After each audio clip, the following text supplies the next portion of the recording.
Thank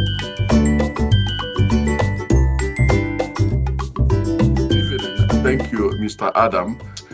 Today is my pleasure to welcome two distinguished guests, Cindy Field and Elinor, who has done so much.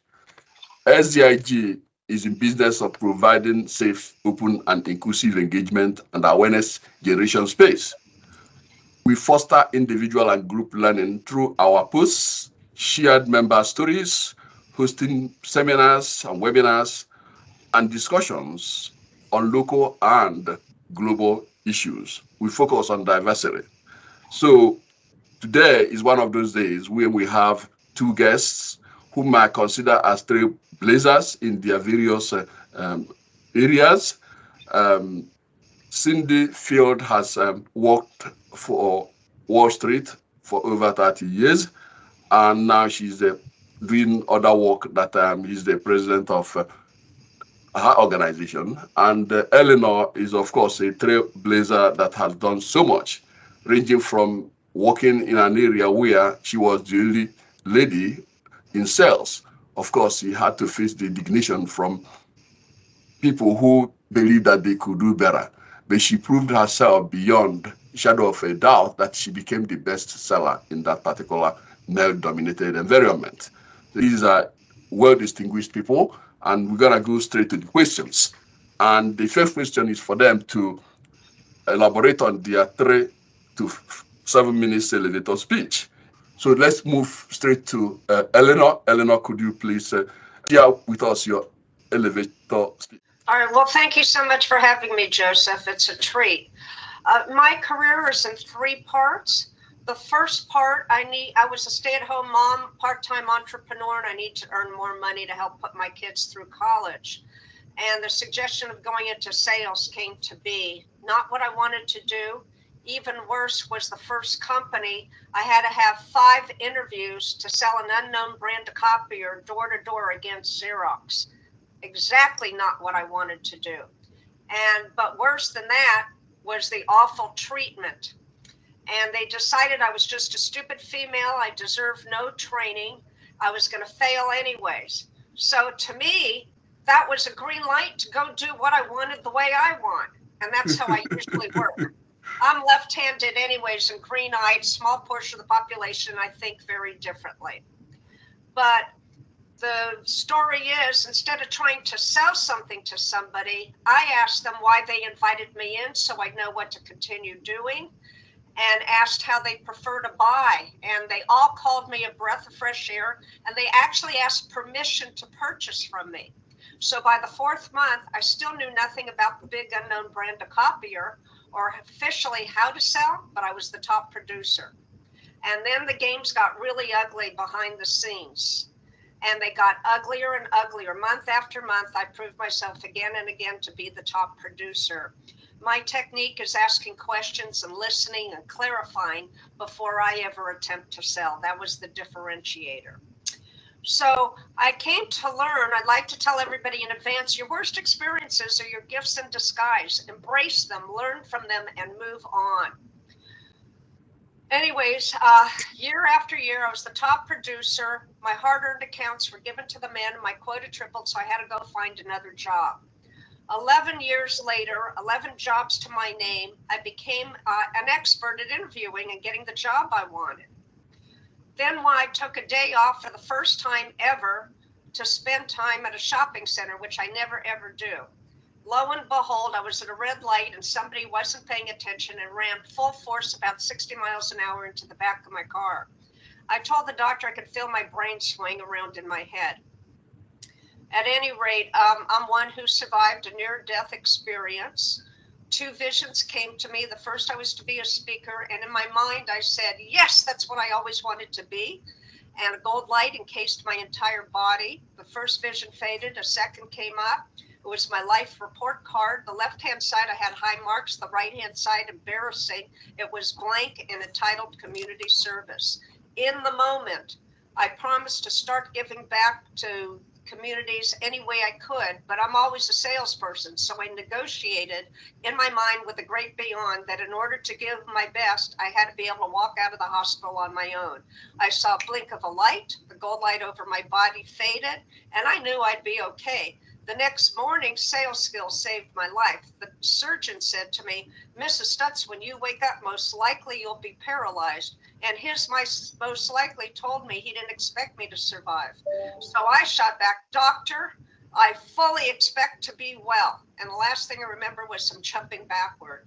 Hours later, he was standing over me saying there's no rhyme or reason for what happened, but I would walk out of the hospital in 4 days, and the entire staff came to see me, calling me the walking miracle. So my motto became believe, become, empower. Believe you can do it, become that person, empower others to do the same. My community service work began with teaching job seekers how to sell themselves on interviews. And the many, many thank you notes convinced me that after 2008, when the market started to recover, to write the book Hired.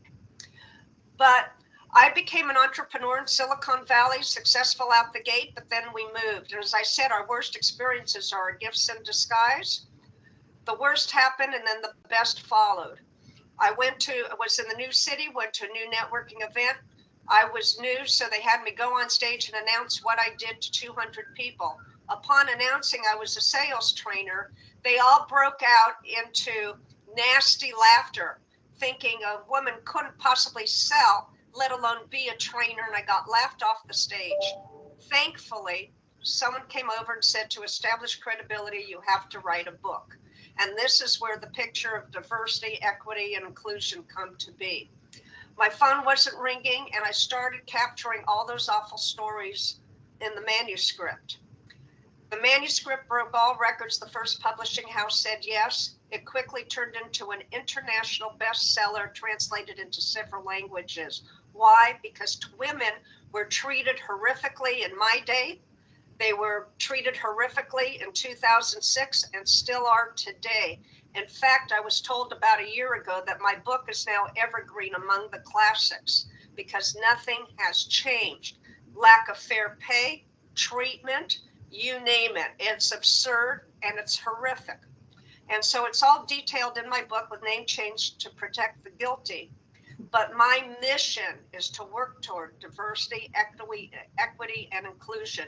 I happen to be one who traveled to over 35 countries, and I'm an advocate for learning about the culture of one another, the history, enjoying each other's cuisine, and coming to know one another. It's important for business. It's important for individuals to feel like they belong. And together, if we all embrace the philosophy, we can make this a better world. So that's where I stand today. Thank you so much. Thank you so much. I think your short speech is indication of the strength and, more importantly, the belief that every challenge one faces, as you said, is a gift to the sky. And challenge is inevitable in our world. We all face it. Some people face more than others. But obviously, the chain of events in your life, whether it's in the sales or having to face people who, in spite of the fact that you were only one, they didn't really appreciate you. Instead, they want to fight. But you overcome all those odds and prove yourself to even be better than them in what they may have been purporting to be the best. Now, coming to hospital, your strength and your spirit moved you forward. And more importantly, especially in this day and age, your experiences, commitment to cultures, being exposed to places and so on and so forth, collectively planted that seed, the seed that will ultimately make other people who get to know you or through your book to believe, become, and empowered. And I do believe that your message will resonate with anyone who hears it. So stay on, and I might have to announce to this group that Elinor is one of our think tank members, and we are going to be using this type of knowledge to educate all people. Because if you see people who don't communicate with one another, it's because they were groomed not to. And when they're groomed not to, it becomes their belief system. And that belief system, they cannot divorce it from their behavior. They may lie about it, but when it comes to action, that's what they're going to do. Now, let me shift to our able guest, Cindy. Cindy, would you please give us your 3 to 7 minutes elevator speech, please? My career is slightly different than Elinor. And Elinor, you are inspiring. I said that before, and you're amazing. I started off in the rarefied world of Wall Street in private equity, a world that I did not come from. In those days, it was primarily men. I was sent to meetings. I was the first woman to walk through the door of many of the private clubs in the city that in those days were all men. Most of the meetings I went to for decades, I was the only woman in the room. People asked, was I intimidated? No, I mean, there's benefits to being the only one of who you are or what you are in the room. And I enjoyed it, let's put it that way. I went from private equity to being vice president assistant to the president of one of the major Wall Street firms. I left and got involved in merger arbitrage. But even though I was very good at those things, I always enjoyed most working with people because I had an ability to read people in those days and empathize with what they were going through. And when it comes right down to it, businesses are people. So I went and I became more of a helping the individuals and not just the companies. And I became a wealth advisor, working on investments, working on insurance. And I created a firm called Loyalty Alliance because I felt that people needed a team of people around them. One person did not have the solution. But the derivation of Loyalty Alliance was that in one of the firms I worked with, a gentleman, the head person, he started charging people fees. People who work there and the client's fees. And I challenged him. I said, why are you doing this? And he said, because he could. And I think Elinor faced this too. You know, certain bad things were going on. And why were they going on? Because people, many times men in those days, but women too, felt that they could. Well, I have a very strong sense of righteous indignation. And as soon as I heard that, I turned around, left that firm, have not looked back, started my own firm, Loyalty Alliance, in which it's about exactly what it says, putting together a team of people who are loyal to each other, loyal to the client, loyal to the community. Loyalty has to run through their heart and soul. And it's an alliance because people deserve to work with the best people, the best professionals who can address their needs. And I don't care who these people are, meaning they have to fit the right role. And that does not mean being defined by race, color, age, any of that nonsense, because that's nonsense. Team of people doing the right thing can rise to the top and do the right thing by clients and can separate themselves from the crowd. So I was going about that way. During the pandemic, I was locked alone in a New York City apartment. I wound up talking to a lot of people, and I talked to a lot of entrepreneurs, people who were starting up new companies for the first time and serial entrepreneurs who were doing it for the 10th time. People were having the same issues. How can they be known in a community other than the one that they already are known by? How do you break out? So I figured, well, I know a lot of people. I have a community. So I started something called Entrepreneurship and Empowerment, where I would feature people within my network to my network. And it started catching on and started giving people exposure. Then I started hearing things about people could not blog in their own sites because the trolls would come out and take over the conversations and insult them and do terrible things. As far as I'm concerned, this was inhibiting entrepreneurship. Entrepreneurs are crazy people. We're crazy because we see things that others don't see, or we see ways of doing things that others have not figured out yet. And we're willing to put our ego and our money at risk to move forward. These people need to be, there was no community. That's one thing I found out through talk. There was no community. And I thought it was crazy. How could there not be a community? There wasn't a community where people could go, entrepreneurs could go and interact with each other safely. So I figured, well, let me create it. So we created Loyalty Alliance's Achieve Beyond platform.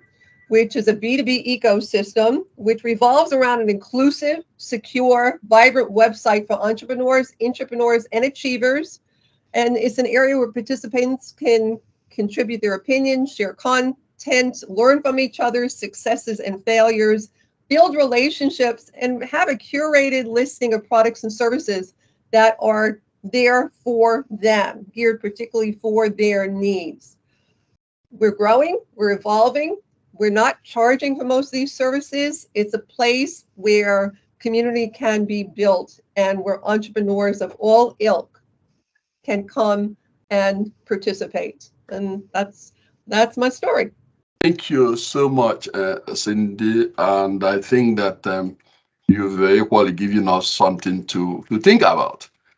And I know that based on my having spoken with you for several times and getting into knowing what you do, you are actually at the core of diversity, which is central to what we do. When you look at these things, I know that it's very frustrating when we talk about the issues of race, the issue of this and all that. But we can never divorce that until people begin to have a sense of who they are, being respected for who they are. And when we get to that level, that's the time we can say we arrived. Right now, we've not arrived. The issue of race remains issue today.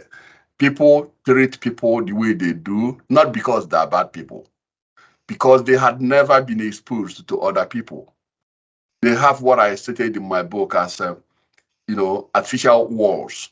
These walls prevent people from communicating with one another. And in some cases, some people will see others who are on the other side of the wall. Whatever they say about them tend to be disparaging. And such disparaging statements, they don't say it in front of those people. So I can see your work as really doing the same work. When you say you empathize, you look at bringing people together or see people being cheated. People being cheated could be in terms of who they are. They may be on the other side of that artificial wall. People treat them that way because they are on the other side of the wall. And you have empathized with people like that who may see, but maybe in different contexts, but they are the same thing. When people are charging other people or sort of fraudulently charging them more, doing them things that are not necessary, shouldn't be done to them, you stepped in and say no. And that was the precursor for your Loyalty Alliance. And your idea of bringing people together, working with people, again, fits into generation of idea space, where people are empowered. I did study cooperative societies. Cooperative societies, they stem from the fact that people who could not do one thing by themselves could come together to achieve unimaginable. So your approach fits into that narrative. So your work, we really salute you for your work, especially when you look at bringing people who will otherwise never know one another, which is the theme that we focus on all the time. And for those who may be interested in doing some writing, Cindy has a platform that could support those type of things. But we're going to be getting to that because they are actually part of SDIG, and we can continue to work with this individual, with these our guests. They've proven beyond a shadow of a doubt that they are doing their work, sometimes quietly, but they're hitting into the issues of fairness, equity, and what we characterize as social justice for all. So I really appreciate you guys coming in. Now, I have another question, and the question is, keep reminding me, like, you're both familiar with New York. And what came to my mind last time is like two people I kind of really like, because when I look at what is happening today, it makes me to wonder, where do we get a sort of idea, maybe one or two steps through which we can do those type of things. And I can tell you about my platform. Okay. My platform, one thing that totally separates us is that it's safe, meaning we have a very strict editorial policy. No mention of religion, no mention of politics, no hate speech whatsoever. And while we encourage people to interact, we encourage them to disagree. because that's when you push the edge of the envelope. It has to be done with respect. And I think as long as people know that the people who they're going to interact with, they're not going to be cut down, they're not going to be disparaged. There's going to be honest interaction, and people will be much more honest with each other and will interact in a much more positive way. When people are fearful, a lot of what happens in the world and negative things happen in the world, it happens because it's based in fear and jealousy. And I don't put up with any of that stuff on my platform. It's a platform of people presenting themselves in an honest, sincere manner, who are there to truly build community and help each other. Okay. Well, I'll have a quick follow-up, Cindy. So in situation you described, supposing that you see someone perhaps on weaker end, because it's always power and less powerful. If the person at the position of power does something that is not consistent with how we will expect our fellow human beings to do things, maybe because the person at the lower end knows his position, that he may not be able to influence anything. As a result, he takes a path that may actually distract him from progressing in terms of what you characterize as wealth creation. If you see that type of thing, do you have a policy as to how to deal with it? Oh, I am the empress of my world. If I see someone who's part of my community, who is not behaving properly, who is demeaning people, who is not encouraging honest interactions, and it means honest interactions, then I step in. I have no problem stepping in. If they're in my world, then they were invited in there, and there are certain modes of behavior, and they have to abide by those modes of behavior. And I think that's one of the problems that's out there. There are very few standards of behavior. People generally follow rules, and the rules are not there, then too many people go to the lowest denominator. But if the rules are there, then it does encourage more positive interaction. And my rules are set very definitively. All right. Thank you so much. Elinor, I'm coming with this question. Looking at your experiences, whether it's with the men who thought that they owned the world, and you turned around to disprove them by being their best seller. Compounding that with your experience, having traveled to over 30 countries or 35, could you tell the audience what you've learned that stands out, that consistently assure you that human beings are good? If that's the case, how would you bring the audience or give them a guide to fostering that belief that human beings are good, regardless of where they see themselves, but at the same time reflecting on the senator who said that you are entitled to your opinion, but not the facts? Yeah, so I encourage listening to everybody. You may agree with people, you may disagree, you may be horrified by what they have to say, but there's always a learning lesson in the verbiage. And when you're not in agreement or you don't understand something, you ask for clarification, just to really understand where they're coming from and ask about their experience. Only then can you respond properly without getting angry, and seeing if there's some kind of nugget of gold in what they're saying that you may not have considered. If everybody were to do that, especially on corporate teams, it would be far better teamwork and more robust output for the company. And as entrepreneurs or individuals, it's best to dissect the people at least who have similar priorities, principles, and integrity. And don't waste your time with those who don't. After those deeper conversations, you realize whose values you respect and those you don't. And then it's time to move on to find more people who have similar values. Thank you so much. I just want to, add to what they said, the importance of listening, importance of engaging. Our two guests have proven to be very good in terms of engaging, listening, because with listening and engaging with people, you uncover what you would never know. But constant today is that people don't listen and certainly don't engage. Now, there's another element, which is experience. There are some people who have experience to learn, and there are some people who don't have experience to learn. Now, I like to use two examples I also used in my book, because when I was writing my book, these two things were happening when I was researching for it. I don't know if you know of the guy that went to South Carolina and went to the church of all places and killed 9 people, pretending to pray with them or for someone with them. And if you do, that's good. What I can say about him is that I read everything he wrote, not very much, but everything he wrote pointed to the fact that it was the community, it was the friends that shaped his behavior. In fact, his lawyer was saying that could be explained if people should go to that to find out what happened rather than what they were charging him. The guy did atrocious things. But the point I want to make there about listening and engaging is that guy never had the opportunity to listen and engage.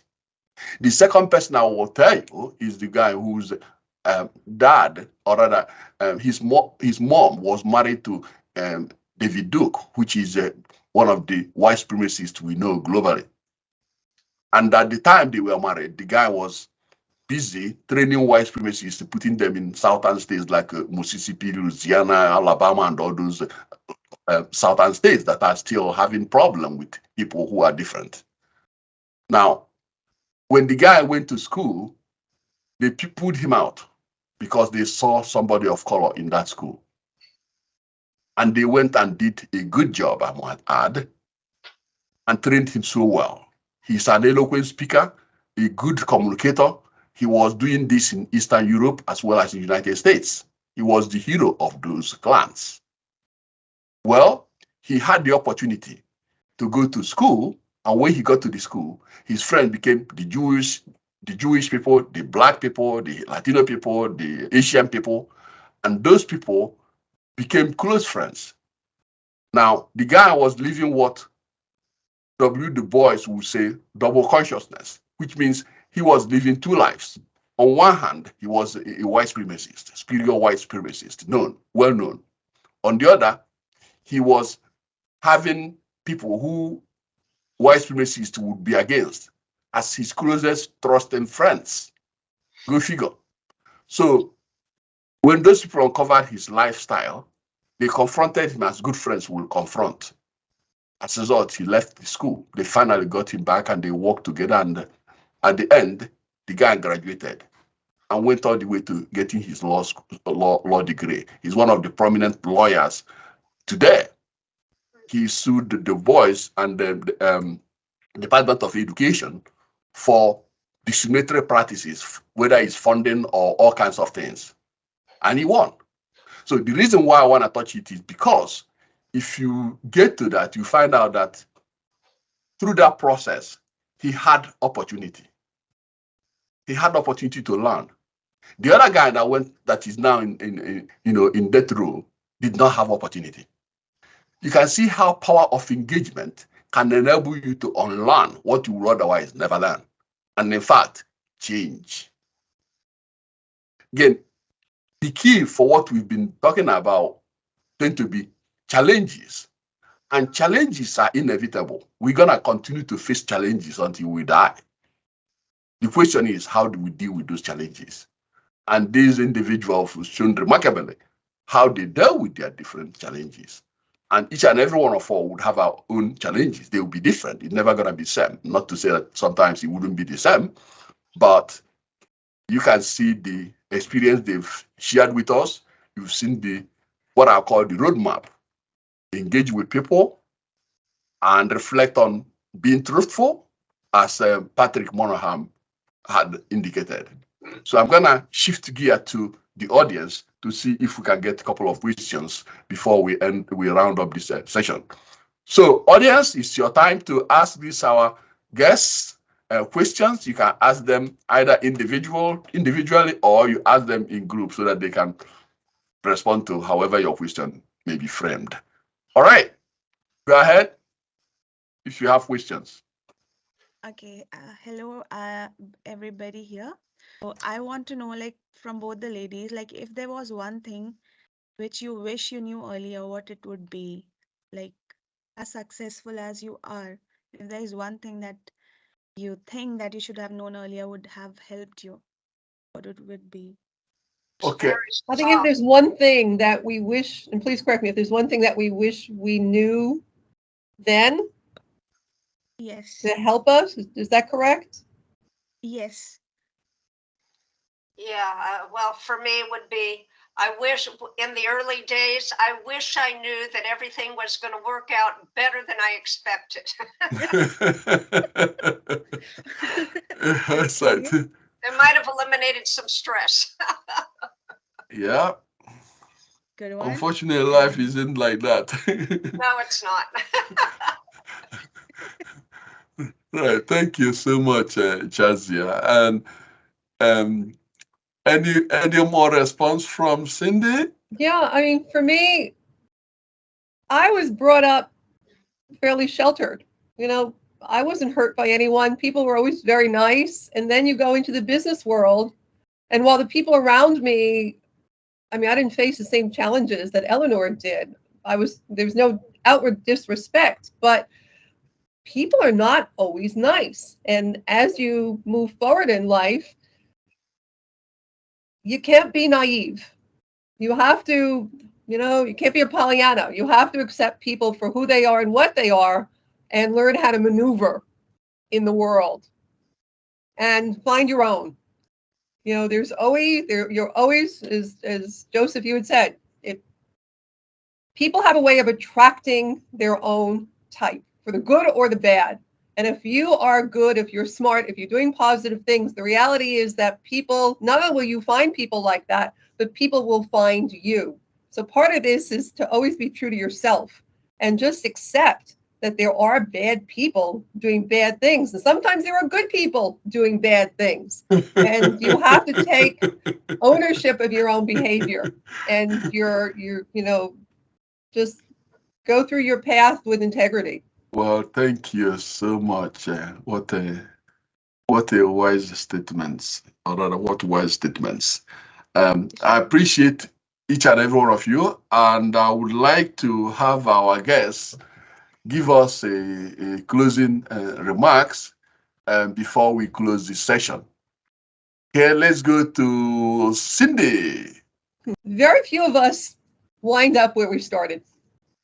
We start with one set of expectations and one environment, and life has a way of taking us in different directions.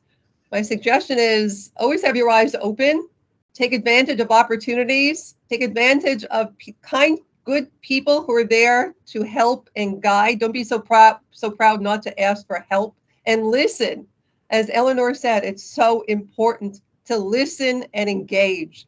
Those two things will take you so far and extend beyond the people who you were brought up with. Extend beyond the people who look like you or from your background. Everybody has something positive to bring to the table. And the more you engage with people outside of your own world, the bigger your world becomes, because you will learn things from perspectives that you never would have thought. And it becomes amazing. Thank you so much. Thank you so much. Eleanor, it's your turn now. Well, I agree with Cindy. Learn from everybody around you, the good, bad, the ugly, and do what's right for you with integrity to move forward. But most importantly, people tell you that's ridiculous, it's impossible, it'll never happen. Just know in your mind you can do it. Nothing's impossible with the right plan in place, commitment to learning, and commitment to following up on goals day in and day out, baby steps, one at a time, and you will get to where you want to be and far beyond. Amazing. Thank you so much. Well, folks that are here, you got it. So engage, engage, engage. Engage with not only the people you like, engage with people that you may not like, because every experience is a learning process. Any experience you gain could enable you to do better. Avoid what my teacher had told us when he described history for us. Say that history is study of past events.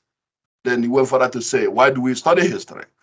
We study history to prevent yesterday's events that are not good, and to continue to sustain those events that turned out to be good, or replicate them. So on that note, I want to thank our guests. And so on that note, thank you so much. One more point I want to make. Our journal is curated to be coming out this month. If you have any article that relates to what you do, or diversity issues, please feel free to send one. If you can always go to our brochure, go to our brochure, go through that, you see the link. And then you can write the article and try to send it to me between now and the 28th. We plan to get it published by the last day of the month.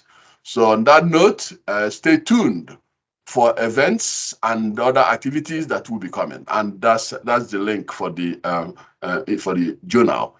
So on that note, thank you so much, particularly our guests. I appreciate it. Thank you. Thank You're you. welcome. Welcome.